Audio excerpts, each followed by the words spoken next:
अस्सलाम वालेकुम क्लास। अ, तो सबसे पहले थोड़ा बहुत इंट्रोडक्शन कर लेते हैं। आज पहली क्लास है तो कोर्स इंट्रोडक्शन तो है, इंट्रोडक्शन टू कंप्यूटर प्रोग्रामिंग है। और मैं अपना इंट्रोडक्शन भी करा देता हूँ। My name is Atif Shahbaz. ठीक है, तो उम्मीद करते हैं कि ये पेंडेमिक सिचुएशन जल्द ही क्लियर हो जाएगी और हम जो है ज़्यादातर लेक्चर फिज़िकली भी अटेंड कर पाएंगे। लेकिन जब तक सिचुएशन पेंडेमिक की है तो हम इसी तरह ऑनलाइन अपने लेक्चर कंटिन्यू करेंगे। तो स्टार्ट कर लेते हैं। अच्छा, थोड़ी सी करेक्शन करेक्शन क्या है यहाँ पर लेक्चर में। इट्स आप लोगों का सेमेस्टर है फॉल 20। That's it. तो कोर्स हमारा है इंट्रोडक्शन टू कंप्यूटर प्रोग्रामिंग। एक इसी नाम से मिलता जुलता एक कोर्स आपने फर्स्ट सेमेस्टर में पढ़ा होगा और उसका नाम था इंट्रोडक्शन टू कंप्यूटिंग। ठीक है, तो इसमें हो सकता है कि आपको ऐसा लगे कि कुछ टॉपिक्स आप already introduction to computer programming में कवर कर चुके हैं। तो बिल्कुल इंटेंशनली ऐसा ही रखा गया था कि कुछ टॉपिक्स को पार्शियली या सरफेस लेवल का इंट्रोड्यूस करवाया गया था, क्योंकि वो जैसे इंट्रोडक्टरी कोर्स था तो उसमें कुछ इंटेंशनली टॉपिक्स को इंट्रोड्यूस करवाया गया था, लेकिन नॉट इन डेप्थ। ठीक है, तो कुछ चीज़ें ही वहाँ पे इंट्रोड्यूस करवाई गई थी ताकि आप यहाँ पे और बेहतर तरीके से समझ सकें। तो इस कोर्स में हम फोकस करेंगे सिर्फ और सिर्फ प्रोग्रामिंग पर। ठीक है, it is not a theoretical course. Theory अगर मैं कहीं बताऊँगा भी तो उसका पर्पस सिर्फ और सिर्फ अंडरस्टैंडिंग होगा, ये बात को समझाना होगा। लेकिन from course view point, from examination view point, कहीं पर भी कोई थेरेटिकल क्वेश्चन एज सच आपका नहीं आएगा। जो भी क्वेश्चन होगा लॉजिकल प्रोग्रामिंग टाइप का ही होगा। ठीक है, तो स्टार्ट कर लेते हैं। थोड़ा सा कोर्स का ओवरव्यू दे देता हूँ। कोर्स हमारे पास ये कंटेंट्स मौजूद हैं और ये डिवाइडेड हैं इस तरीके से CLOs में। CLO 1 हमारी बिल्कुल फंडामेंटल या बेसिक्स कवर करेगा, जिसमें हेलो प्रोग्रामिंग वर्ल्ड एक चैप्टर आ जाता है और प्रोग्रामिंग की फंडामेंटल्स बिल्कुल बेसिक्स। देन CLO 2 में हमारे लॉजिक बिल्डिंग के कॉन्सेप्ट्स आ जाते हैं। स्ट्रक्चरल कंस्ट्रक्ट हैं, रिपीटिशन कंस्ट्रक्ट हैं, मॉड्यूलर प्रोग्रामिंग एंड पॉइंटर्स। ठीक है, अब इसमें से कुछ नाम आपको फेमिलियर लगे होंगे क्योंकि वो आपको ITC में बेयरली थोड़े बहुत इंट्रोड्यूस करवाए गए थे। देन CLO 3 हमारे पास जो है कहना चाहिए कि इंपॉर्टेंट टॉपिक्स हैं। CLO 2 भी इंपॉर्टेंट है लॉजिक बिल्डिंग के लिए और CLO 3 इंपॉर्टेंट है फॉर बेटर प्रोग्रामिंग प्रैक्टिस के लिए। इसमें हमारे पास टॉपिक्स आ जाते हैं arrays, strings, structures and dynamic memory allocation. ठीक है, तो CLO 2 जो है हमारा फोकस करेगा लॉजिक बिल्डिंग पे और CLO 3 जो है बेस्ट या बेटर प्रोग्रामिंग प्रैक्टिस पे फोकस करेगा और CLO 1 इज जस्ट इंट्रोडक्शन। ठीक है, अच्छा, फर्दर आपकी इन्फॉर्मेशन के लिए ये है कि लेक्चर्स और अदर कोर्स मटेरियल जो है LMS पर मौजूद होगा। ठीक है, ये लेक्चर अभी मैंने अपलोड नहीं किया लेकिन कोर्स आउटलाइन ऑलरेडी अपलोडेड है और इसके अलावा आपकी टेक्स्ट बुक्स ऑलरेडी अपलोडेड है। और इन केस अगर आप लोगों को सेशन ज्वाइन करने में कोई इशू आ रहा है तो उससे रिलेटेड भी एक इन्फॉर्मेशन वहाँ पर एक इमेज मौजूद है कि जो आपको बता देगी कि इस तरीके से लेक्चर पर अगर आपको इशू आ रहा है तो ज्वाइन कर सकते हैं। ये लेक्चर मैं अभी इंशाल्लाह इस लेक्चर के साथ ही अपलोड कर दूंगा और इसकी रिकॉर्डिंग भी मैं अपलोड कर दूंगा LMS पे।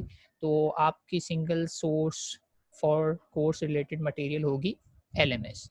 ठीक है, तो इसमें क्या बताया गया है कि बेसिकली थोड़ी सी मार्क्स डिस्ट्रीब्यूशन बताया हुआ है। डिटेल्ड मार्क्स डिस्ट्रीब्यूशन आप देख सकते हैं कोर्स आउटलाइन में। थोड़ा रफ आइडिया में यहाँ पर दे देता हूँ आप लोगों को। क्विजेस का वेटेज होगा हमारे पास 15 मार्क्स। ठीक है, सेशनल के जो हमारे 50 मार्क्स होते हैं उसमें से 15 मार्क्स के हमारे पास हैं क्विजेस। ठीक है, असाइनमेंट हमारे पास हैं 10 मार्क्स के और कॉम्प्लेक्स इंजीनियरिंग प्रॉब्लम के नाम से अब आप अच्छे से फेमिलियर हो चुके होंगे। It's kind of a take home assignment, लेकिन इसका डिफ़िकल्टी लेवल थोड़ा ज़्यादा होता है और इसके वेटेज भी ज़्यादा होते हैं। तो इसका वेटेज जो है वो है 5 मार्क्स, यानी कि आपके ग्रैंड टोटल 100 में से 5 मार्क्स का है।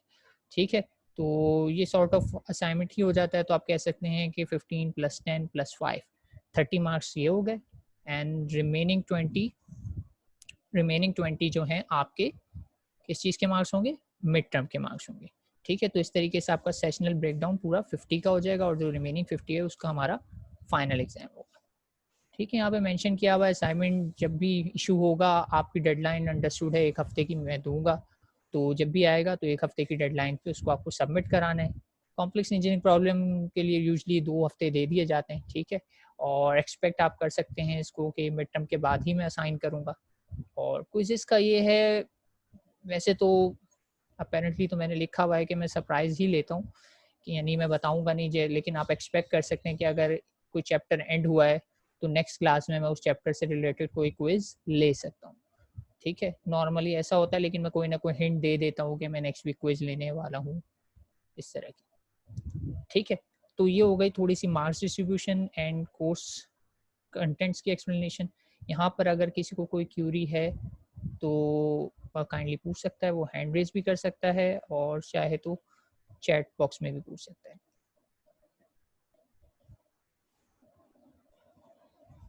जी class, any queries related to course content और मार्क्स डिस्ट्रीब्यूशन?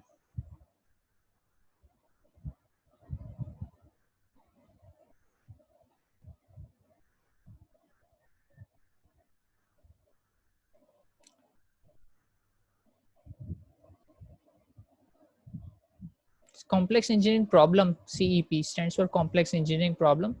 ये आपको पिछले सेमेस्टर में भी सब कोर्सेज में तकरीबन मिला होगा। इंजीनियरिंग के सब कोर्सेज में एक complex engineering problem take home assignment मिलता है आपको।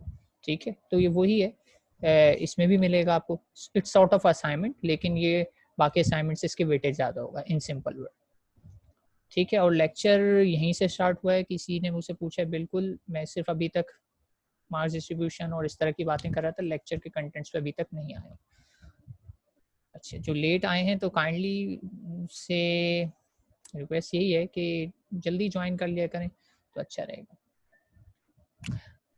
अच्छा, मेरे पास एक क्वेश्चन आया कि सर अगर कोई सवाल या कन्फ्यूजन हो तो आप व्हाट्सएप ग्रुप बनाएंगे? तो इसका जवाब है नो, नहीं, मैं व्हाट्सएप ग्रुप नहीं बनाऊंगा, लेकिन मैंने एक मैसेंजर ग्रुप बनाया है और कल मैंने आप लोगों को एक टेक्स्ट भी करवाया था कि आप लोग मुझे इनबॉक्स कर दें तो मैं आपको उस ग्रुप में ऐड कर दूंगा। तो काफ़ी सारे लोग उसमें ऑलरेडी ऐड हो चुके हैं, तो अगर आपके दोस्त उसमें एडेड हैं तो आप मुझसे पूछ सकते हैं और आप उसमें ज्वाइन करने की मेरे पास रिक्वेस्ट डाल दें, मैं एक्सेप्ट कर लूँ। जी, लैब में थ्योरी बोथ में ही करा रहा हूँ। आपको एसएमएस आया होगा शहाब, अगर नहीं आया है तो आप अपने दोस्त वगैरह से पूछ सकते हैं, क्योंकि कल मैंने ऑफिशियली एक एसएमएस भी करा था और उसमें मैंने अपने आईडी का लिंक पूरा सेंड किया था। मैं ग्रुप पर डायरेक्टली लिंक नहीं दे सकता, फेसबुक वालों ने ये फीचर ख़त्म कर दिया, वरना लिंक के थ्रू ज्वाइन ऑटोमेटिकली हो जाता था। तो अनफॉर्चुनेटली मुझे मैनुअली सबको अप्रूव करना पड़ेगा इसमें। ठीक, ठीक है, तो किसी के पास अगर लिंक है तो चैट बॉक्स में शेयर कर दे, ताकि जिनके पास वो लिंक नहीं आया है तो वो अवेल कर सकें। ठीक है, तो आगे बढ़ते हैं लेक्चर की तरफ। अच्छा, आज का लेक्चर जो है हमारा बाकी सारे लेक्चर से थोड़ा अलग होगा। आज का भी कह सकते हैं, या इस हफ्ते हम जो भी पढ़ेंगे वो थोड़ा सा थेरेटिकल इन नेचर है। ठीक है, थेरेटिकल इन नेचर है ज़रूर, लेकिन इसमें कुछ इंपॉर्टेंट बातें होंगी जिस पे हम एम्फेसाइज करेंगे कि क्या है क्या नहीं है। ठीक है, ये चैप्टर जस्ट आपको प्रोग्रामिंग की कुछ नो हाउ देने के लिए है। ठीक है, तो इसमें हम थेरेटिकल बात करेंगे, ज़्यादा कोड या प्रोग्रामिंग सिंटेक्स की तरफ नहीं जाएंगे। सिंटेक्स में हम इंशाल्लाह नेक्स्ट चैप्टर से स्टार्ट करेंगे। और इसके पीछे भी एक रीज़न है, फर्स्ट वीक जो है कुछ रजिस्ट्रेशंस वगैरह के इश्यूज होते हैं, तो मैं फर्स्ट वीक जो है इसकी प्रोग्रामिंग के टॉपिक्स स्टार्ट नहीं करता। I start from second week always. और इसके पीछे रीज़न यही है कि जो लेट रजिस्ट्रेशन है वो भी उनका लॉस ना हो। ठीक है, तो फर्स्ट वीक हम थोड़ी सी थेरेटिकल नो हाउ करते हैं कि किसी का अगर मिस भी हो जाए तो वो इस लेक्चर्स को, पीपीटीज को रीड करके समझ सकता है। तो इसमें भी थोड़ा सा रिकैप आएगा आईटीसी से।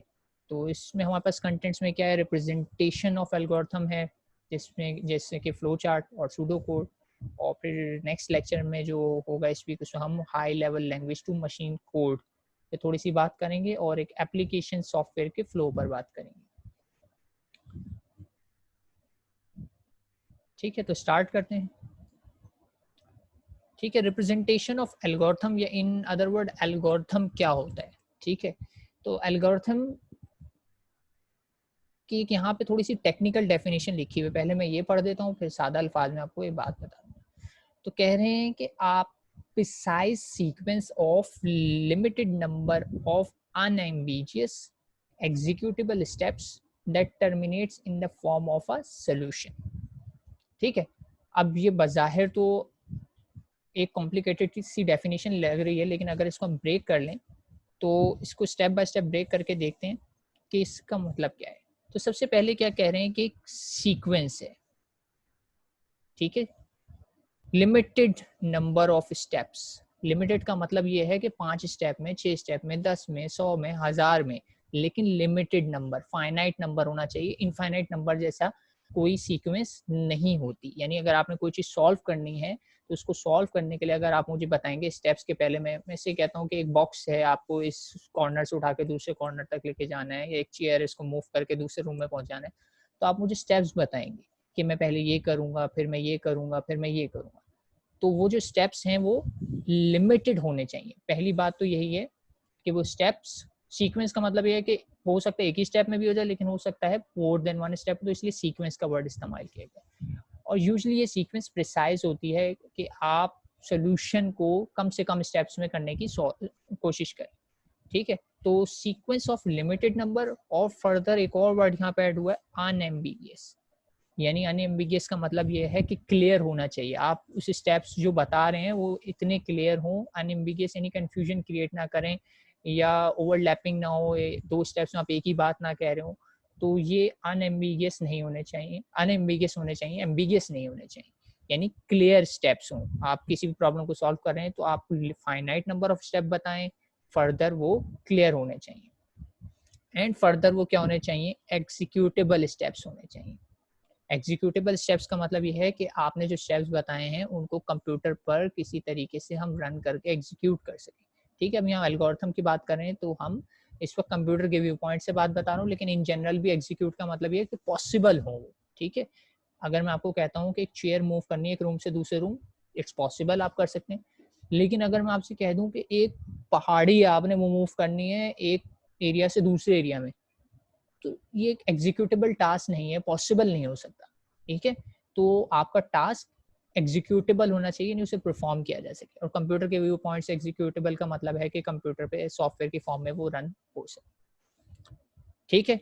तो फाइनाइट नंबर होने चाहिए, क्लियर होने चाहिए, और उसे परफॉर्म किया जाना चाहिए।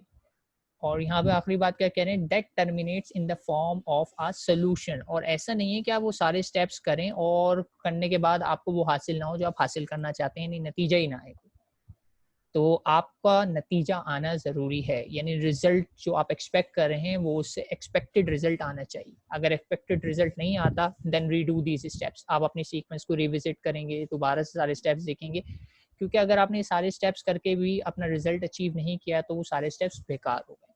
तो इसलिए कह रहे हैं कि सीक्वेंस के स्टेप्स लिमिटेड हों, क्लियर हों, और उनको परफॉर्म करने के बाद इवेंचुअली आपके पास रिजल्ट जनरेट हो जाए, ठीक है। ये चीज़ कहलाती है आपकी एल्गोरिथम, ठीक है। स्टेप्स इन जनरल वर्ड तो अगर कहा जाए तो सीक्वेंस ऑफ स्टेप्स हैं, सीक्वेंस ऑफ इंस्ट्रक्शन है, लेकिन उसमें फर्दर ऐड ऑन किया गया कि भाई वो क्लियर होने चाहिए, एग्जीक्यूटेबल होने चाहिए, और इवेंचुअली उससे हमारे पास रिजल्ट जनरेट होना चाहिए, तो वो कहलाएगा एल्गोरिथम। अगर रिजल्ट जनरेट नहीं होता तो वो एल्गोरिथम फ्लॉड है, उसमें मसला है, और उसको इम्प्रूव करने की ज़रूरत है, ठीक है। ये हो गई एल्गोरिथम की डेफिनेशन, को मैंने खोल खोल के बता दिया कि ऐसे है। तो यहाँ पे अगर किसी को कोई कन्फ्यूजन हो कि एल्गोरिथम किसे कहा जा रहा है तो वो काइंडली पूछ सकता है। किसी को भी जहन में हो कोई मसला नहीं है, सब आप एक पूछेगा, हो सकता है बाकियों को कन्फ्यूजन हो तो हेसिडेंट हो वो, तो एक के पूछने से बाकियों को भी जवाब दोबारा से मिल जाता है। तो अगर किसी को कोई कन्फ्यूजन एल्गोरिथम की डेफिनेशन में तो काइंडली यू मे आस्क।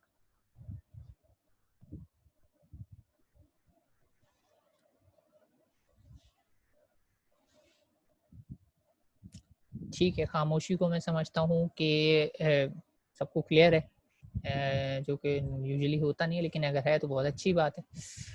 अच्छा चलें, अगली अगली लाइन पे आते हैं। अगली लाइन कह रही है generally software developer represent them in one और टू फॉर्म, ठीक है। अब एल्गोरिथम तो है, लेकिन एल्गोरिथम को आखिर मतलब मैं कैसे बताऊं कि एल्गोरिथम, ये तो मुंह ज़ुबानी हो गया। मुंह ज़ुबानी से तो कोई काम नहीं है, मुझे चाहिए कि कोई रिप्रेजेंटेशन हो, कि मैं एल्गोरिथम बता तो सकूं कि ये मेरा एल्गोरिथम है। तो एल्गोरिथम को रिप्रेजेंट करने के लिए हमारे पास दो तरीके मौजूद हैं, और भी होते हैं, लेकिन फिलहाल इस लेवल पे, आप लोगों के लेवल पे मैंने 2 ही मेंशन किए कि हम फ्लो चार्ट से भी रिप्रेजेंट कर सकते हैं अपने एल्गोरिथम को और हम सूडो कोड से भी रिप्रेजेंट कर सकते हैं। ठीक है, फ्लो चार्ट। अच्छा, आप क्लियर है शहबाज, शहाब शेख, आवाज़ आपको क्लियर है? अच्छा, वॉइस का इशू तो ये है बेटा, देखो कि मेरी तरफ से इंटरनेट में फ्लक्चुएशन आएगी तब भी होगी, आपकी तरफ से होगा तब भी होगी, लेकिन इवेंचुअली इंशाल्लाह जो रिकॉर्डिंग होगी तो वो शेयर करूंगा तो उसमें आप देखिएगा, इंशाल्लाह क्लियर होगी इसमें। ठीक है, तो ये इश्यूज तो आते रहेंगे, वॉइस वगैरह अप एंड डाउन, तो थोड़ी देर वेट किया करें, खुद ब खुद सेटल हो जाता है मामला। ठीक है, तो अगर फ्लो चार्ट की बात की जाए तो फ्लो चार्ट क्या है, एक ग्राफिकल रिप्रेजेंटेशन है एल्गोरिथम की। ठीक है, जिसमें हम ग्राफिकल ऑब्जेक्ट यूज करते हैं।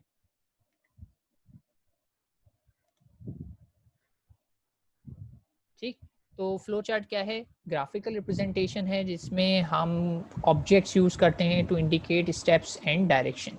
ठीक है, अभी इसमें मैं थोड़ी डिटेल में आता हूँ नेक्स्ट स्लाइड में, लेकिन ये समझ लें कि स्लाइड पे कि ये ग्राफिकल रिप्रेजेंटेशन होती है या रफ वर्क होता है। इनिशियली जब आप कोई कुछ काम करते हैं तो आप उसको रफ वर्क जो है पिक्चर्स की फॉर्म में या ग्राफिकल ऑब्जेक्ट्स की फॉर्म में बनाते हैं।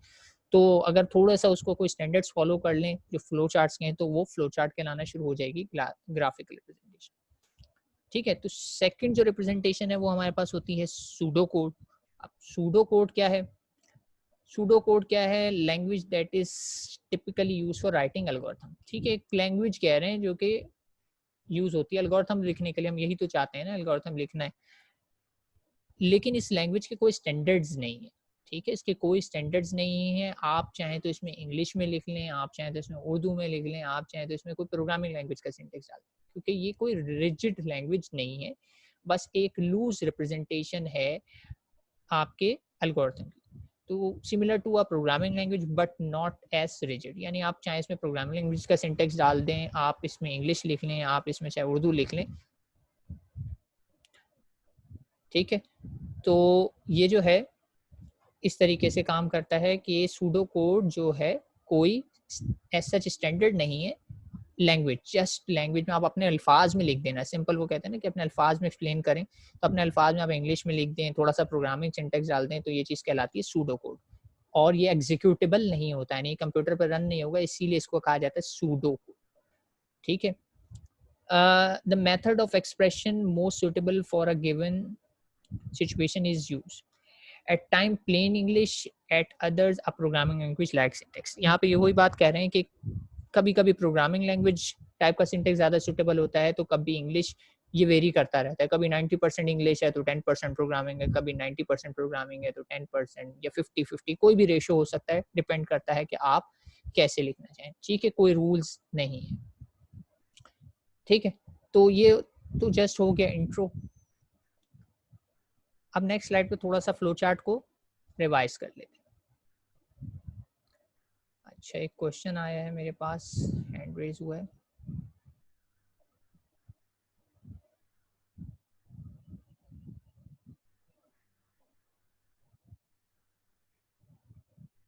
जी शहाब, अनम्यूट कर रहा हूँ मैं आपको, आप क्वेश्चन कर सकते हैं।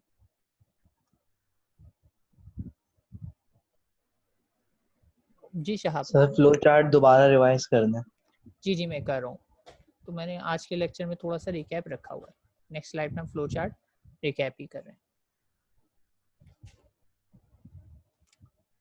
ठीक है, फ्लो चार्ट आईटीसी में भी थोड़ा सा कवर किया गया था, वही स्लाइड्स हैं यहाँ पे, मैं थोड़ा सा रिकैप कर देता हूँ। तो फ्लो चार्ट में क्या होता है कि कुछ बिल्डिंग ब्लॉक्स होते हैं हमारे पास, यानी फ्लो चार्ट ग्राफिकल है तो कुछ शेप्स यूज करनी पड़ेंगी हमें।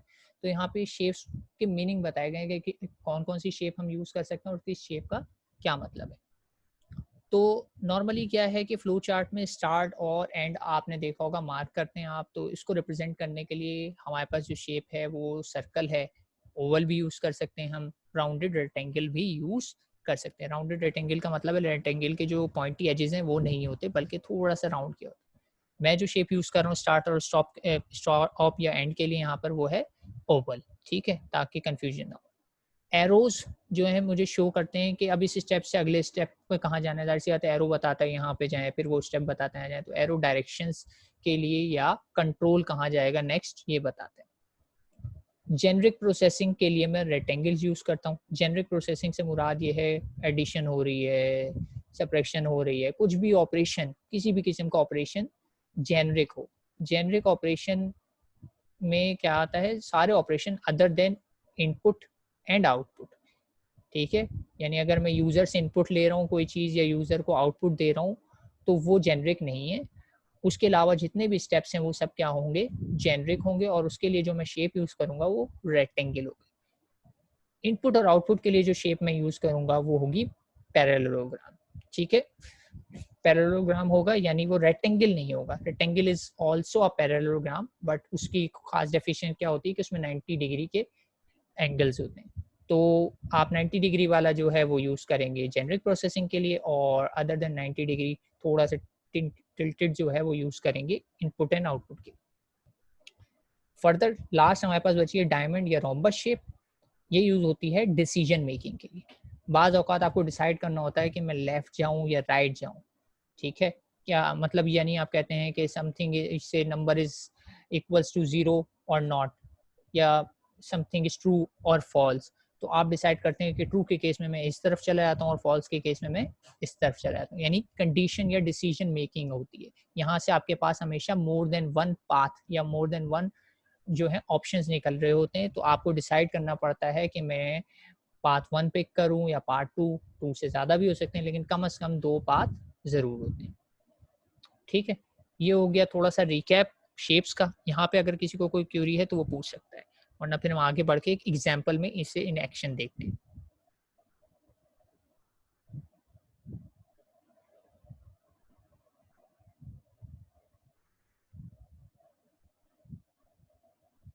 ठीक है, तो आगे बढ़ते हैं।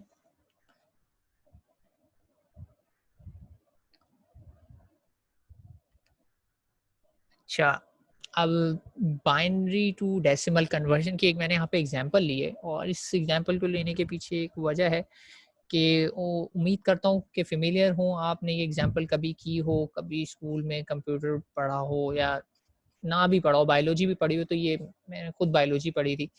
तो ये 8th क्लास तक या 6th क्लास तक ये एक्सरसाइज़ की होती है, यानी बहुत ही स्कूल लेवल है, ठीक है?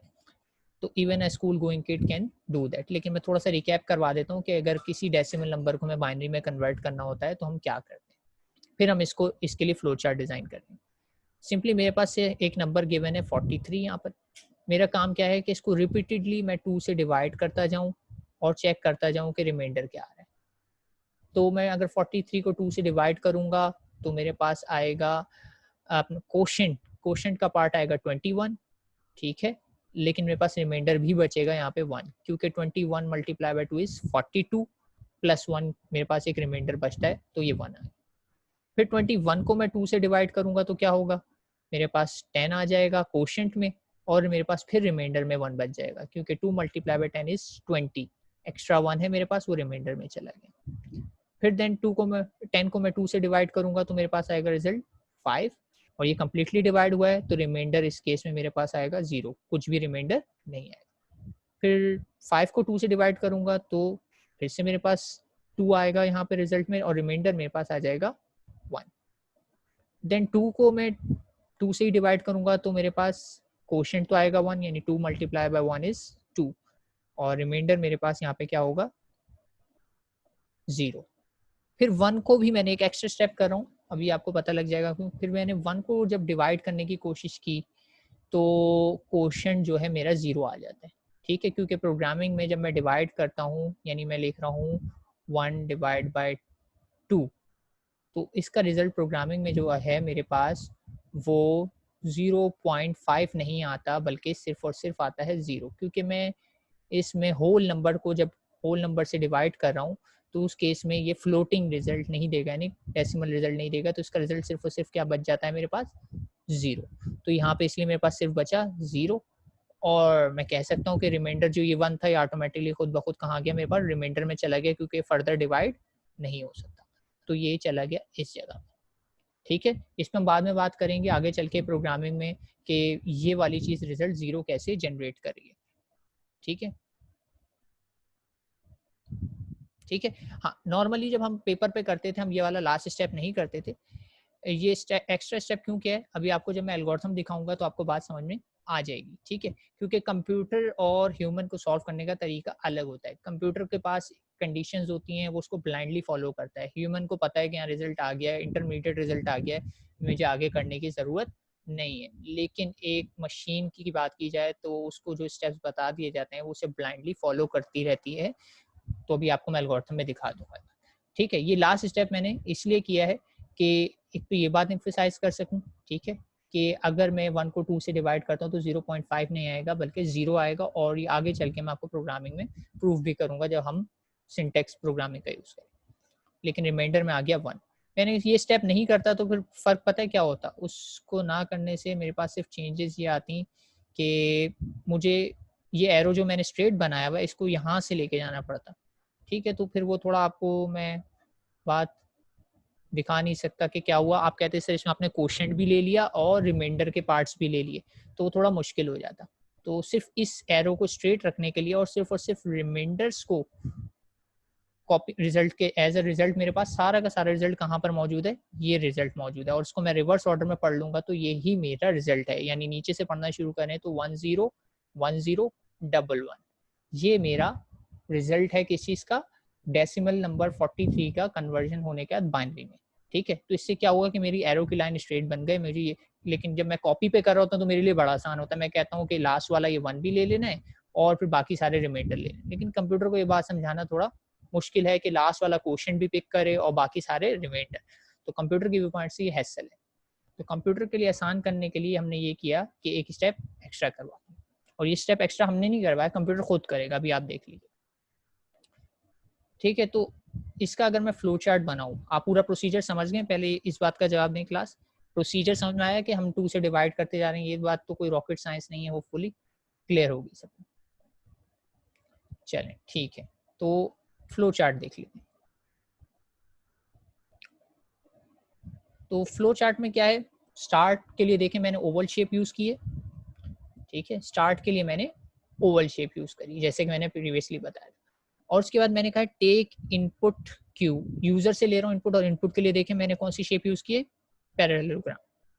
यानी क्यू मैंने यूजर से इनपुट ले लिया। क्यू में इस वक्त क्या आया हुआ है, अगर ये एग्जांपल देखा जाए तो क्यू के अंदर है 43, क्यू के अंदर 43 यूजर ने इनपुट कर दिया। एज्यूम कर रहा हूँ कि 43 है, कुछ भी नंबर हो सकता है, मेरा एल्गोरिथम जेनरिक है। जेनरिक का मतलब है ऐसे कोई भी नंबर दूं इसको सॉल्व करना चाहिए। ठीक है, तो एल्गोरिथम होना ही ऐसा चाहिए कि 43 पे भी काम करे, 100 पे भी काम करे, और जितने भी पॉजिटिव नंबर पे काम करेगा, ये नेगेटिव पे नहीं करेगा। अच्छा, अब इनपुट आ गया मेरे पास। इनपुट के बाद मैंने एक कंडीशन लगाई और कंडीशन पे चेक क्या कर रहा हूँ, इज क्यू इक्वल्स टू 0। ठीक है, अगर क्यू फर्स्ट करें यूजर ने 43 एंटर नहीं किया बल्कि यूजर ने 0 एंटर कर दिया, अगर 0 एंटर कर दिया तो मैं 2 से डिवाइड करके क्या करूंगा, मतलब मैं ये करूं तो क्या फर्क पड़ेगा, 0 को मैं 2 से डिवाइड करूंगा मेरा रिजल्ट 0 ही रहने वाला है, यानी मुझे ये स्टेप करने की ज़रूरत है ही नहीं, मुझे फर्दर डिवाइड करने की ज़रूरत है ही नहीं। अच्छा, क्वेश्चन आ रहा है, चले मैं ले लेता हूँ पहले ही।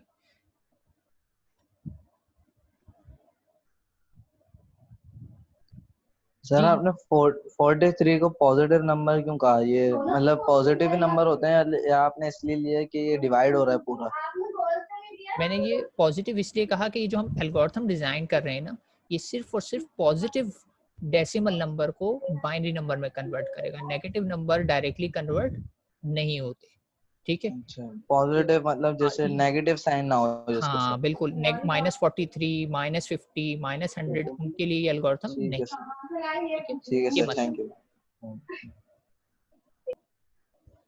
ठीक है, तो ये नेगेटिव को सॉल्व नहीं करता। नेगेटिव के लिए जब आप लोग, एक कोर्स आएगा मेरे ख्याल से digital logic fundamental, I don't know इसी सेमेस्टर है या अगले, तो आप पढ़ेंगे तो आपको पता लगेगा कि नेगेटिव नंबर को बाइनरी में कैसे रिप्रेजेंट करते हैं, पॉजिटिव को भी कैसे रिप्रेजेंट करते हैं, तो डिटेल पता। तो पहले मैं इस केस को देख रहा हूँ, खैर वापस आते हैं। इस केस में मैं बात कर रहा था कि अगर यूजर ने 0 एंटर कर दिया, 0 का मतलब ये है कि ये वाला केस, जिस केस में मेरा कोशेंट क्या है, 0 है।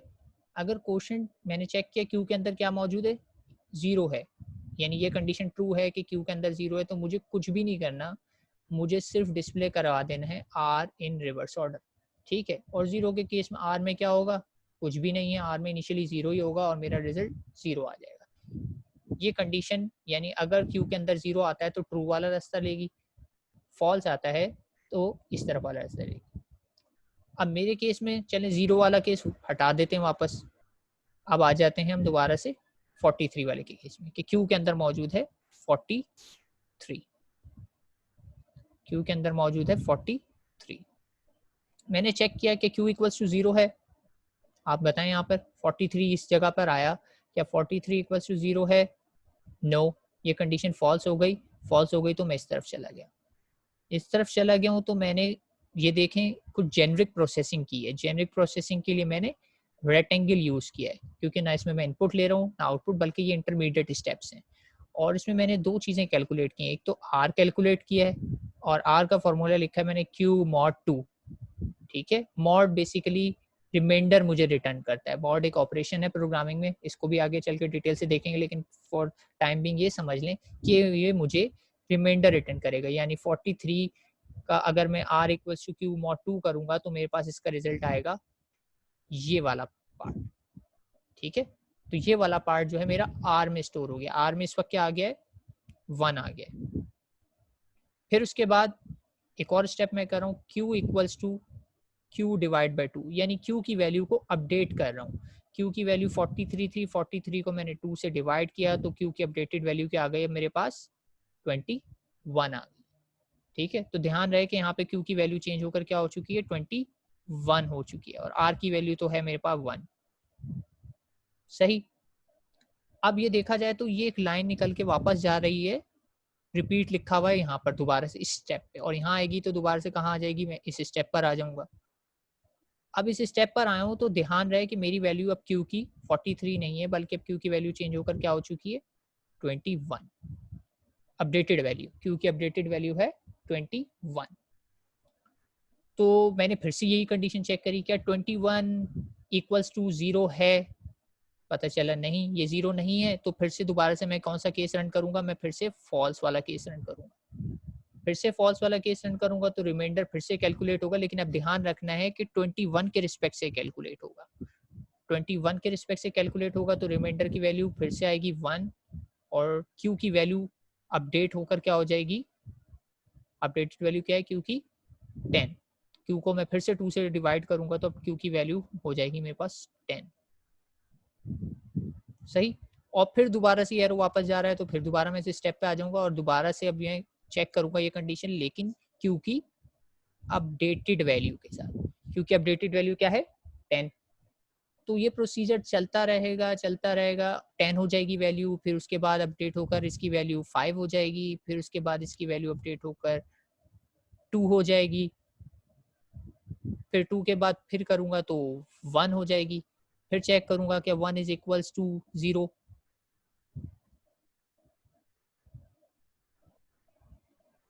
नहीं बेटा, यही तो बात है, फ्लो चार्ट जो है हर आइट्रेशन में, हर स्टेप में नहीं बनाना होता, एक ही बनता है फ्लो चार्ट, ठीक है। ये फ्लो चार्ट ऑटोमेटिकली सारे स्टेप्स कवर करेगा, ठीक है। फ्लो चार्ट एक ही बनेगा, ठीक है। ये कंफ्यूजन अक्सर स्टूडेंट्स को हो जाती है कि हर स्टेप्स के लिए नया फ्लो चार्ट बनाते हैं, नहीं। आप देखिए मैंने फ्लो चार्ट वही रखा है, मैं अपने जो वैल्यूज हैं वो अपडेट करता जा रहा हूँ, ये फ्लो चार्ट ऑटोमेटिकली करेगा काम, ठीक है। फ्लो चार्ट का मतलब ही ये है कि ये स्टेप्स इंटरमीडिएट हैं, ठीक है। आगे चलते जाओगे तो पिक्चर और क्लियर हो जाएगी, लेकिन अभी के लिए बता रहा हूँ फ्लो चार्ट एक ही बनता है, और फ्लो चार्ट में सिर्फ डेटा जो है ना वो चेंज होता रहता है। जैसे अब डेटा की वैल्यू देखो 1 हो चुकी है, अब मैं 1 के लिहाज से यहाँ जाऊँगा तो अब मैं यहाँ पे देखता हूँ तो मेरी वैल्यू है 1।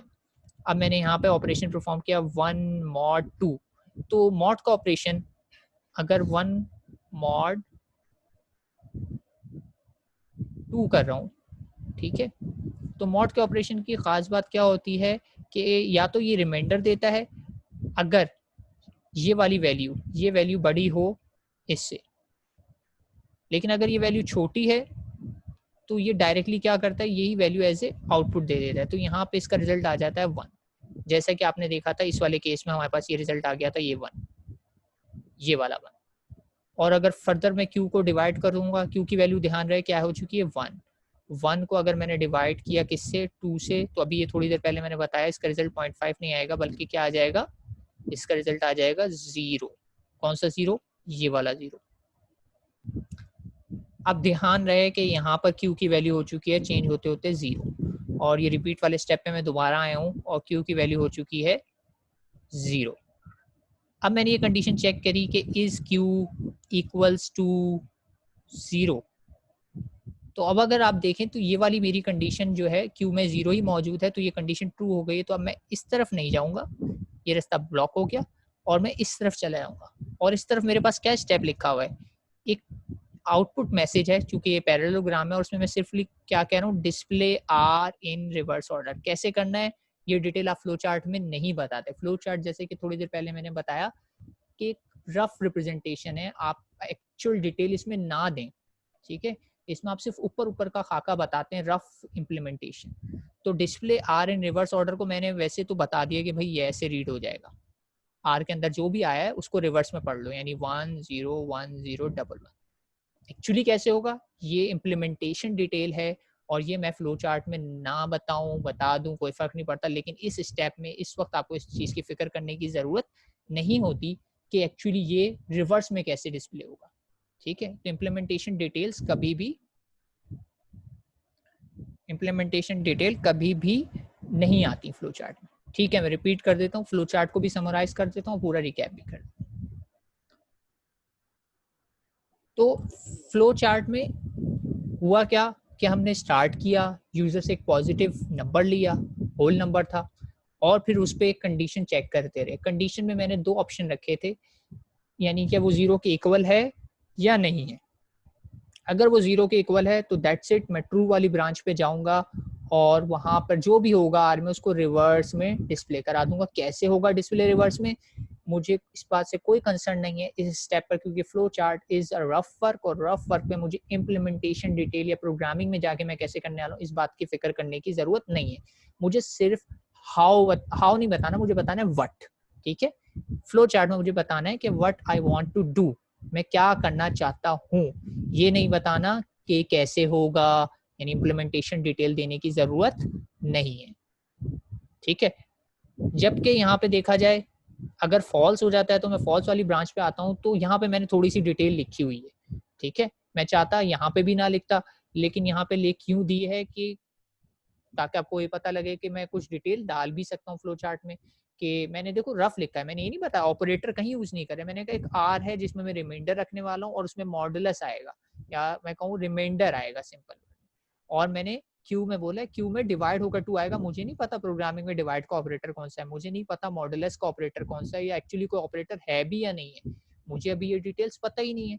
मुझे तो ये भी नहीं पता मैं आगे चल के इस फ्लो चार्ट को किस प्रोग्रामिंग लैंग्वेज में इंप्लीमेंट करूंगा, मैं सी लैंग्वेज में करूंगा, मैं जावा में करूंगा, मैं किस लैंग्वेज में करूंगा। तो आई डोंट नो येट, इस स्टेप पे मैं इस चीज़ों की फिक्र कर ही नहीं रहा, ये सब डिटेल्स बाद की हैं, ठीक है। तो इवेंचुअली जो है फ्लो चार्ट आपका जो है आपकी प्रॉब्लम को सॉल्व कर देगा, इट, ठीक है। ध्यान रहे कि फ्लो चार्ट सिर्फ एक ही बनता है चाहे जितने मर्जी स्टेप्स हो जाएं, ठीक है। ये रिपीट का वर्ड यही बता रहा है ना कि ये स्टेप बार बार खुद ब खुद हो जाएंगे। तो आपको किसी भी प्रॉब्लम के लिए जब फ्लो चार्ट बनाने का कहा जाए तो फ्लो चार्ट एक ही बनेगा, और उसमें साइकिल चलती रहेगी और डेटा अपडेट होता रहेगा। हर स्टेप्स के लिए अलग फ्लो चार्ट नहीं बनाने, ठीक है। ज़्यादा डिटेल में मैं जाऊंगा नहीं इस टॉपिक के, क्योंकि थोड़ा सा आईसीपी में भी पढ़ा है, इसमें भी है, और आप लोगों को यानी कि सेल्फ एक्सप्लोर करना है कि फ्लो चार्ट की मैं कुछ प्रैक्टिस दे दूंगा कि ये कैसे किया जा सकता है। 1-2 प्रॉब्लम को कर लेंगे तो अच्छा है। इट्स रिकमेंडेड कि आपके सामने कोई प्रॉब्लम आती है तो पहले आप उसको रफली सॉल्व करें, ठीक है। टेक्निकल डिटेल्स, इम्प्लीमेंटेशन डिटेल की फिक्र किए बगैर आप उसको फ्लो चार्ट में सॉल्व करें। जब आपके पास फ्लो चार्ट एक फॉर्म आ जाएगा, यानी फ्लो चार्ट इज लाइक खाका, रफ रिप्रेजेंटेशन, तो आप फिर उसको मोर इजीली कन्वर्ट कर सकते हैं किसी भी programming language, underlying programming language कोई सी भी हो सकती है, ठीक। और फ्लो चार्ट के लिए रिकैप यही है कि ओवल यूज हुए आप देख सकते हैं इनपुट और स्टार्ट और स्टॉप के लिए, पैरेललोग्राम यूज हुए इनपुट और आउटपुट के लिए, यहाँ पे मैंने इनपुट लिया था तो पैरेललोग्राम यूज किया, यहाँ पे मैंने इनपुट ली आउटपुट दिया था तो मैंने पैरेललोग्राम यूज किया। यहाँ पे जेनरिक प्रोसेसिंग की थी, यहाँ पे मैंने रेक्टेंगल यूज़ किया, और यहाँ पे मैंने कंडीशनल था, यानी मुझे फैसला करना था कि या तो ये या तो ये, तो मैंने यहाँ पर रोम्बस यूज़ किया। ठीक है, इसको रिकैप कीजिएगा थोड़ा खुद से, मतलब देखिएगा, थोड़ी रिसर्च कीजिएगा, कुछ प्रैक्टिस प्रॉब्लम मैं भी दे दूंगा तो थोड़ा हो जाएगा। और बाकी अगर कोई क्यूरी हो तो वो जो हमने फेसबुक का चैट ग्रुप बनाया आप उसमें मुझसे पूछ सकते हैं। ठीक है, तो यहाँ तक किसी को कोई क्यूरी हो तो पूछ सकते हैं, नहीं तो फिर मैं अटेंडेंस लेता हूँ और फिर हम आगे बढ़ते हैं।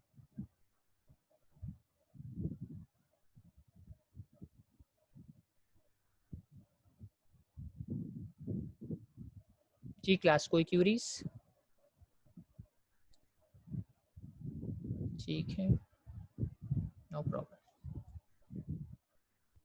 ठीक है, तो पहले मैं आप लोगों की अटेंडेंस भी ले लेता हूँ मैनुअल, वैसे ऑटोमेटिक आपकी अटेंडेंस लॉग हो रही होगी, और फिर उसके बाद हम एक स्लाइड और है उस पर चलेंगे।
ठीक है, मैनुअल अटेंडेंस मैंने आपकी ले ली है और ऑटोमेटिक भी हो गई होगी। बस थोड़ा सा मैं इसको फास्ट पेस में कंक्लूड कर देता हूँ। सूडो कोड में ऐसा ज़्यादा बताने को है नहीं, बस ये बताया है कि सूडो कोड राइट करते वक्त आपको किन किन बातों का ध्यान रखना चाहिए। तो जब भी आप सूडो कोड लिखें, यानी इंग्लिश लैंग्वेज में, यानी पिक्टोरियल नहीं है, आप लैंग्वेज में लिखना चाहें, तो आप ये सवाल अपने आप से पूछें कि is this the only possible algorithm, यानी इस प्रॉब्लम के लिहाज से बोल रहा हूँ जो भी हमने किया, कि ये क्या वाहिद यही तरीका है किसी डेसिमल नंबर को बाइनरी में कन्वर्ट करने का? ठीक है, आपने कहा हाँ यही है। अगर इफ़ नॉट, अगर नहीं है ये, इसके अलावा और भी हैं, तो क्या ये बेस्ट तरीका है जो आपने सॉल्व किया है? ठीक है, क्योंकि there can be multiple solution to a single problem. मतलब मैं क्लास में अगर आप लोगों को कोई टास्क देता हूँ तो आप लोग 5-6 डिफरेंट सॉल्यूशन ला सकते हैं, या हर बंदा अपना एक यूनिक सॉल्यूशन भी ला सकता है। तो एक प्रॉब्लम को सॉल्व करने के बहुत सारे सॉल्यूशन हो सकते हैं, तो हमें डिसाइड करना होता है कि बेस्ट को हम पिक करें। अब बेस्ट पिक करना है तो किस बेसिस पे हम कहें कि बेस्ट है? इन टर्म्स ऑफ स्पीड, यानी आपने सॉफ्टवेयर रन किया, एक मिनट में रिजल्ट दे रहा है और एक 30 सेकंड में दे देता है, तो आपको पता लग गया कि 30 सेकंड वाला बेहतर है। इन टर्म ऑफ मेमोरी रिक्वायरमेंट, आपने सॉफ्टवेयर रन किया, एक हो सकता है 500 MB या 1 GB ले रहा है, और दूसरा, मैं सिर्फ बड़े नंबर इसलिए यूज़ कर रहा हूँ कि आप लोग फेमिलियर हैं इन यूनिट्स से। तो एक पता चलता है जी 100 MB ले रहा है, तो दूसरा पता लगता है सिर्फ 20 MB ले रहा है, तो आपके ख्याल में आप कौन सा प्रेफर करेंगे? 20 MB वाला, क्योंकि उसने कम से कम मेमोरी ली है। कम मेमोरी का मतलब ये है कि वो मेमोरी आपकी सिस्टम की, इन सिंपल वर्ड कहा जाए, खाएगा नहीं, मेमोरी आपकी बची रहेगी। In term of ease of implementation, ease of implementation का मतलब ये है कि आप उसको आसानी से इम्प्लीमेंट कर सकें, यानी उसकी कोडिंग लिखना आसान। ठीक है, तो ये कुछ सवाल अपने आप से पूछने होते हैं। बाकी टिप्स हैं, जब ये कोडिंग करेंगे तो भी काम आएंगी। Use indentation for improve clarity. Indentation क्या है ये मैं आपको दिखा देता हूँ। इंडेंटेशन का मतलब ये है कि ये आप देख रहे हैं, ये वाले बुलेट्स, ये बुलेट्स जो हैं थोड़े से मैंने आगे करके लगाई, ये चीज़ इंडेंटेड है। अगर मैं यहीं से लगाता तो ये इंडेंटेड नहीं होते। तो इंडेंटेशन ये चीज़ होती है। तो इंडेंटेशन का मतलब ये है कि आप अपने कोड में आप इंडेंटेशन यूज़ करेंगे तो क्लैरिटी आती है। Do not put code in pseudo code, make your pseudo code language independent. Code use करने से क्यों मना करें? फर्स्ट करें आपने कोडिंग लिख दी, वो सिंटेक्स निकला सी लैंग्वेज का, अब पता चलता है कि आपने थोड़े दिन बाद जो है इसको किसी और लैंग्वेज में इम्प्लीमेंट करना और उसका सिंटेक्स अलग है, तो आपको अपना सूडो कोड दोबारा से लिखना पड़ेगा और आप ऐसा नहीं चाहेंगे। आप चाहेंगे एक मतलब स्टेप्स बता दिए, पर्पज़ ही यही है कि एक जेनरिक हो और लैंग्वेज इंडिपेंडेंट रखोगे तो उसको रीयूज़ कर सकोगे किसी भी लैंग्वेज के लिए। Do not write pseudocode for yourself, write it in unambiguous fashion so that anyone with a reasonable knowledge can understand and implement it. ठीक है, हम लोग गलती क्या करते हैं कि सूडो कोड अपने लिए लिखते हैं, जैसे होता है ना क्लास में अपने नोट्स बनाते हैं कॉपी में अपने लिए आसानी करके लिख लेते हैं, लेकिन दूसरे को देते हैं तो उसके लिए वो बिल्कुल बेकार होते हैं क्योंकि वो उसे अंडरस्टैंड नहीं कर पाते, क्योंकि आपने उसको कोड वर्ड लिखे होते हैं, कुछ अपने तरीके से अपने लिए हिंट होती है जो सिर्फ आप समझ सकते हैं, इनक्रिप्टेड होता है सॉर्ट ऑफ समझ लें। तो अनएम्बिगियस का मतलब ये हो गया कि आपने कोशिश ये करनी है कि क्लियर लिखें ताकि आपके अलावा बाकी लोग भी अगर उसे देखें, थोड़ी बहुत फेमिलियरिटी रखने वाला बंदा, यानी आपने लिखा आपके अपने दोस्त को दिया तो वो भी इसका कोड लिख सके, इस तरीके का होना चाहिए।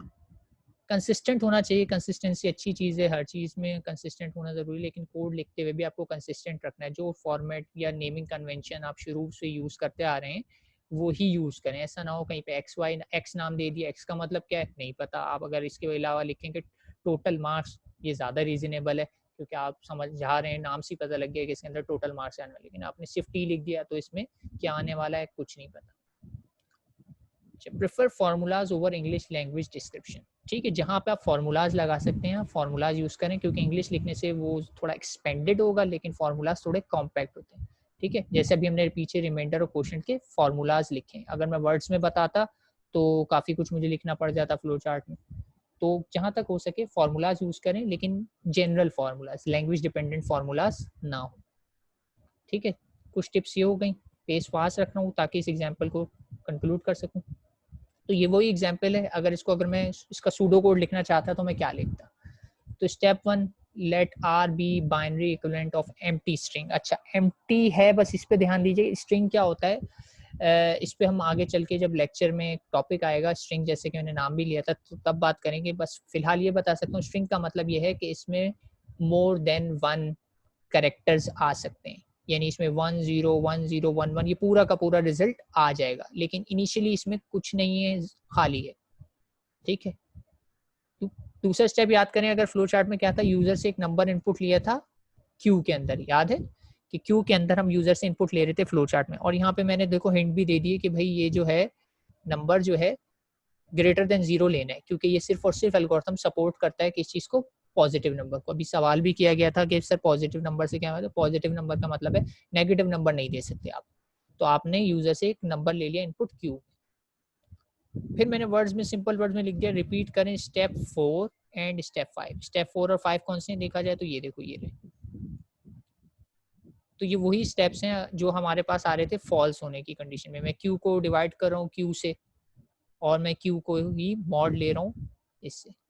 अच्छा, ये कंकैटिनेट का मकसद यही है कि वो जो अभी मैंने बताया ना स्ट्रिंग से ताल्लुक है इसका, कि मैं मोर देन 1 कैरेक्टर रखना चाहता हूँ, तो इससे जो है ना, इससे मेरे पास एक नंबर निकल के आएगा सेव 1, इस वाली टर्म से।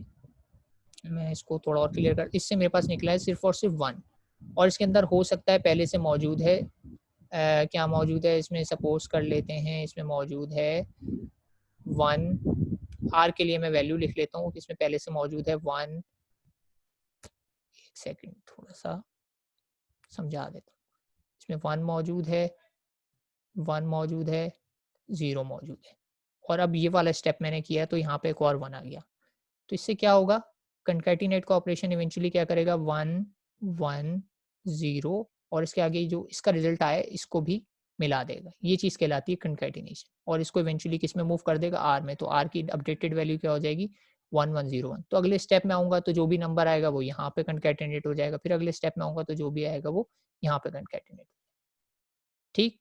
तो कंकैटिनेशन ये है, और इसमें हम आगे चल के टॉपिक्स में जब ये आएगा तो डिटेल से बात करेंगे।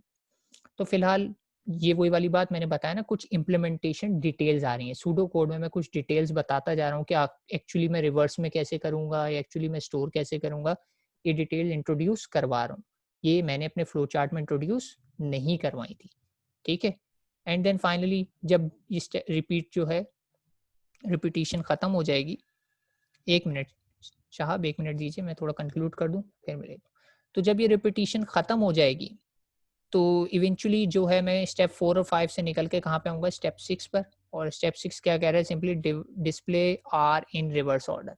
और अभी आपको मैंने बताया ना कि आर के अंदर वैल्यू क्या आ चुकी होगी, आर के अंदर वैल्यू जो है एक एक करके सारे के सारे रिमाइंडर ऐड होते रहेंगे। पहले 1 ऐड होगा, फिर 1 ऐड होगा, फिर 0 ऐड हो जाएगा, फिर दोबारा 1 ऐड हो जाएगा, और फिर उसके बाद दोबारा 0 ऐड हो जाएगा, और फिर 1 ऐड होगा। और फिर उसके बाद आपको पता है कि मेरे पास क्वोशंट के अंदर 0 आ जाएगा, और मैं जब ये कंडीशन फॉल्स हो जाएगी तो मैं स्टेप 4 और 5 छोड़ के बल्कि कहाँ चला जाऊँगा, स्टेप 6 पर। तो जब स्टेप 6 पे जाऊँगा तो कह रहे हैं आप अपने आर को रिवर्स में डिस्प्ले करा दें। रिवर्स का मतलब क्या है कि मेरा रिजल्ट एक्चुअल क्या होगा, 1 0 1 0 1 एंड 1। तो ये मेरा एक्चुअल रिजल्ट होगा 43 का बाइनरी इक्विवेलेंट। ठीक है, तो सूडो कोड ये मेरा सोल्यूशन है। आप सूडो कोड लिखते आप कुछ भी लिख सकते थे, लेकिन इवेंचुअली वही वाली बात है कि इससे रिजल्ट जनरेट होना चाहिए। मैंने यहाँ पे जानबूझकर थोड़ी सी इम्प्लीमेंटेशन डिटेल इंट्रोड्यूस कराई है, जैसे कि ये एम्प्टी और स्ट्रिंग का नाम, जैसे कि ये कंकैटिनेशन का नाम, ताकि मैं ये स्टेप 6 लिख सकूँ। ठीक है, अगर मैं एक सिंपल आर ले लेता तो ये वाली चीज़ें ओवरराइट होती जाती हैं, आर की वैल्यू प्रीवियस वाली को ये ओवरराइट कर देता। अच्छा, क्वेश्चन आ रहा था मेरे पास, इसका क्वेश्चन था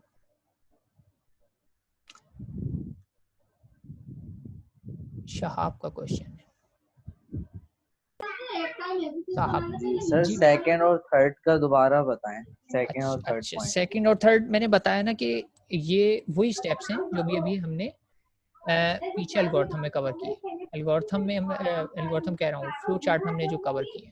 फ्लो सर चार्ट में आपने क्यू ग्रेटर देन 0 लिखा ना, इसलिए मैं आपसे ये पूछ रहा हूँ। क्यू ग्रेटर देन 0 हिंट है। ठीक है, सिर्फ ये बताने के लिए कि मैं अपने आप को या आगे जो करेगा इस एल्गोरिथम को इम्प्लीमेंट, समझाना ये चाह रहा हूँ कि नेगेटिव नंबर इम्प्लीमेंट नहीं हो करेगा एल्गोरिथम, हाँ सिर्फ ये हिंट है। ठीक है, जब मैंने फ्लो ठीक। चार्ट बनाया था तो उसमें मैंने सिर्फ यहाँ तक की बात कही हुई थी, ये वाली बात नहीं जी बताई हुई थी कि क्यू को 0 से बड़ा होना चाहिए। जी लेकिन क्वेश्चन पे आप ही ने शायद किया था, मैंने बताया था कि नेगेटिव नहीं हो सकता, तो यहाँ पे भी ये जी डिटेल भी ऐड कर दी गई। ये कंडीशन मैंने थोड़ा सा फॉर्मूला में लिख दी। ये साइन जो है ये रिप्रेजेंट करता है नॉट इक्वल को। ठीक है, ये साइन जो रिप्रेजेंट करता है नॉट इक्वल को। प्रोग्रामिंग के सिंटेक्स पे आओगे तो और क्लियर हो जाएगा। मैंने फॉर्मूला लिख दिया, अभी कहा था ना हम फॉर्मूला प्रेफर करेंगे वर्ड्स में, जी जबकि फ्लो चार्ट में ये जी चीज वर्ड्स में लिखी हुई। जी। यहाँ पे भी देखो मैंने डिवाइड के बजाय डिवाइड का सिंबल यूज कर दिया। कंप्यूटर में ये डिवाइड का सिंबल है, और मॉड के बजाय मैंने ये मॉड का सिंबल यूज कर दिया। ठीक है, तो इन दोनों को अगर कंपेयर करोगे ना साइड बाय साइड रख के, तो ये वही जो स्टेप्स थे वही स्टेप्स हैं। ठीक है, इसको थोड़ा कंपेयर कर लेना। अभी थोड़ी टाइम की शॉर्टेज है तो और मैं साथ दिखा नहीं सकता, लेकिन आप दोनों स्लाइड्स फ्लो चार्ट की और इसकी साथ साथ रख के देखिएगा, और उसके ही हर स्टेप्स को मैंने यहाँ पे वर्ड्स में कन्वर्ट कर दिया। ठीक है, ठीक ठीक है सर। थोड़ा सा देख थैंक लेना, आपको यूँ समझ लो थोड़ा होमवर्क भी तो करना होता है ना, तो ये वही है। जी जी सर। ठीक है क्लास, तो टाइम थोड़ा सा शॉर्ट है, ऑलमोस्ट एंड ही हो गया, तो अगर आप लोगों को कोई क्यूरी हो तो पूछ सकते हैं, वरना इसको घर जाके एक रिव्यू ज़रूर कीजिएगा ताकि जो कन्फ्यूजन है वो आप लोगों की क्लियर हो जाए। बाकी ये गोल्डन प्रिंसिपल बताए हुए अल-ख्वारिज़मी के, आप लोग पढ़ लीजिएगा कि प्रॉब्लम को जितना हो सके ब्रेक कर दें सब प्रोग्राम में, और जितनी छोटी प्रॉब्लम होगी उसका सोल्यूशन उतनी आसानी से आ जाता है। ठीक है, just to fill that space मैंने यहाँ पे ये कुछ आप लोगों के लिए गाइडलाइन लिख दी है कि अल-ख्वारिज़मी की गोल्डन प्रिंसिपल है, और एल्गोरिथम जो है नाम ही इन्होंने इसे सजेस्ट किया था। तो अगर कोई क्यूरी है क्लास तो पूछ सकते हैं, वरना हमारा लेक्चर यहाँ पे ऑलमोस्ट एंड है। अच्छा, पॉइंट 4 के से रिलेटेड अगर आप लोगों को कन्फ्यूजन है तो अभी जो है मैंने जैसे कि बताया ना, कंकैटिनेशन का मतलब ये होता है कि इसको ऐसे समझ लो कि ट्रेन देखी आप लोगों ने, ट्रेन में से एक ट्रेन है और उसके पीछे 3 कैरेज लगे हुए हैं। ठीक है, 3 कैरेज लगे हुए हैं और वो उससे इस्लामाबाद से चलती हुई ट्रैवल करती हुई आई है, फैसलाबाद पे पहुंची है, और फैसलाबाद पे मेरे पास 2 मजीद कैरेज हैं या एक कैरेज है जो मुझे कराची ही पहुंचाना है। ठीक है, और वो इस्लामाबाद से कराची ही आ रही है। तो इसका तरीका क्या होगा कि मैं उस कैरेज को कहाँ लगाऊंगा, मैं उन 3 कैरेज के पीछे लगा दूंगा। तो ये जो हुआ टोटल ट्रेन में कितने कैरेज आ जाएंगे, 4 कैरेज, या जिसे सिंपल वर्ड में कहा जाता है बोगियां आ जाएंगी, ठीक है, डब्बे जो होते हैं ट्रेन के। तो ये जो मैंने ऑपरेशन अभी परफॉर्म किया ना, 3 के पीछे एक और डब्बा लगा देना ट्रेन का, ये चीज कहलाती है कंकैटिनेशन। मैं एक और लगाऊंगा तो कंकैटिनेशन कराएगी। कंकैटिनेशन का मतलब है ओरिजिनल भी रहेगा और ओरिजिनल के साथ एड ऑन्स भी आते रहेंगे, एक्स्ट्रा एक्स्ट्रा एक्स्ट्रा।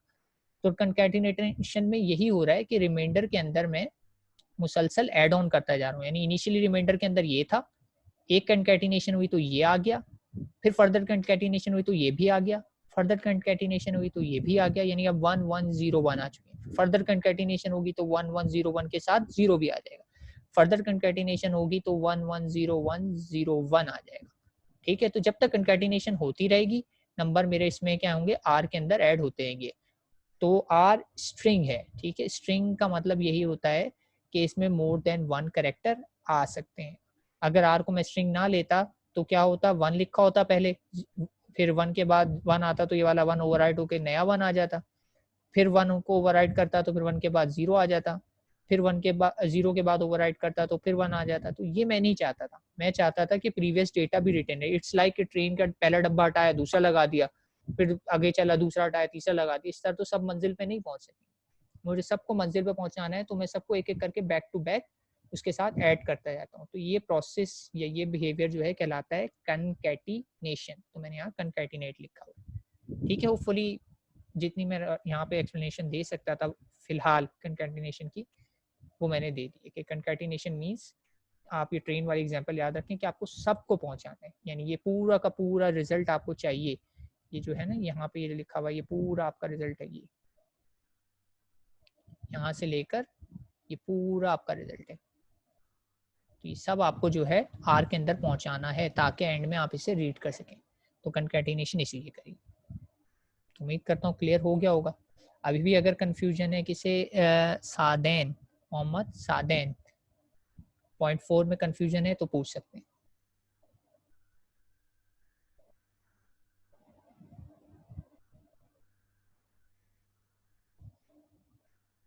जी क्लास, कोई कंफ्यूजन है तो आप लोग पूछ सकते हैं, वरना फिर हम लेक्चर को वाइंड अप करते हैं।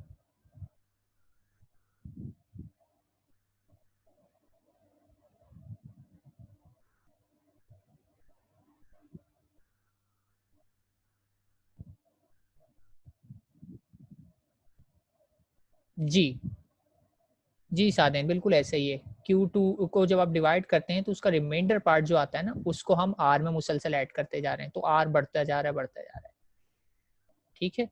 तो थोड़ी सी प्रॉब्लम होती है, क्योंकि एक फिजिकल टीचिंग में क्यूरीज को हैंडल करना आसान होता है और ऑनलाइन में थोड़ा मुश्किल होता है। लेकिन देखें, कोशिश करेंगे कि ये आगे चल के आहिस्ते आहिस्ते इम्प्रूव होता जाएगा। आप भी थोड़े फेमिलियर होते जाएंगे मेरे स्टाइल ऑफ टीचिंग से, मैं भी थोड़ा फेमिलियर हो जाऊंगा आप लोगों के कैलिबर से, तो हम आगे चल के इंशाल्लाह और इम्प्रूव कर लेंगे, ठीक है। तो अगर किसी को फर्दर क्यूरीज नहीं है तो हम लेक्चर यहाँ पे कंक्लूड करते हैं।